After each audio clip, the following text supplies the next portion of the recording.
Lord Mandelson's reported this morning as saying that the government's keen to work with the banks, as you've said, but is also sort of, indicating that Tata need to do more and potentially look at restructuring JLR completely. Is there a frustration that JLR and Tata aren't playing a straight back? No, we're in discussions with the Tata Group. I think it's fair to say that when you have these discussions, a number of issues arise, and they've got to be resolved. Tata is a great international company that has obviously investments in every part of the world.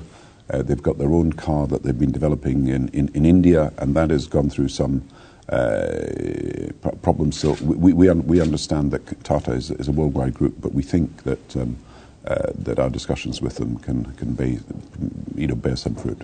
Yesterday, the great shock of the announcement in the northeast with Nissan must have come as very sad reading for the thousands of JLR workers who are going back to the factories actually on Monday. I know that. What message do you have for JLR workers in Birmingham and Liverpool and Coventry?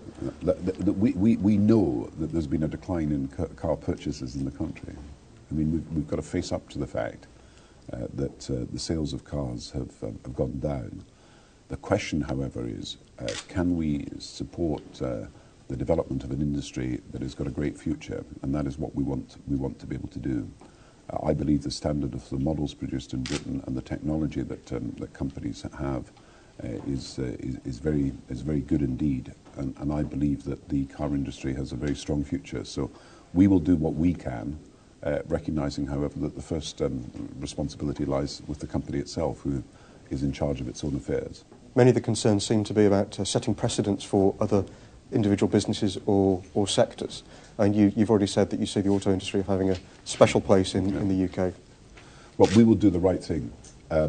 This is not about what's gone before or what's going to come afterwards.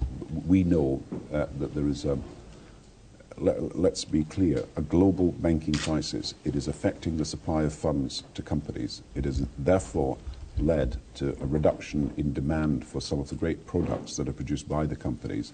And we want to get ourselves into a position where the banks are again lending, and when demand returns to the economy. Now, let me just be clear. Why we have done all the other things that we have done, for example, the rise in the pension, the rise in child benefit, the tax cut, the VAT change, billions invested in the public investment for the future to create the modern infrastructure that we need, is that we believe that the best way of helping people now is to help people by making these decisions for the future that will help this region be best prepared for what comes ahead.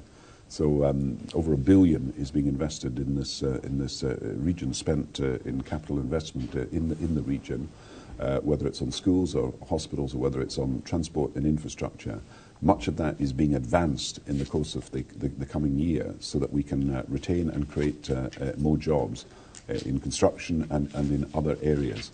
So we believe, as you've seen from America yesterday, the statement from President Obama, and this is really the division in British politics between those who say you've just got to let the recession take its course. We don't believe in that. We don't believe unemployment's a price worth paying. We believe taking the action now is essential for building for the future. So you will see and have seen a range of measures that are designed to get the economy moving forward. And this is one of the great manufacturing and industrial centres in the whole of the world. We're determined to do everything that we can to be of support, and that's why I'm visiting Birmingham today. That's why I'm going to meet a company that is actually expanding in difficult circumstances, and that's why we introduced yesterday, which is very good for the Midlands, a proposal that will be more apprenticeships this year, despite the difficult economic circumstances.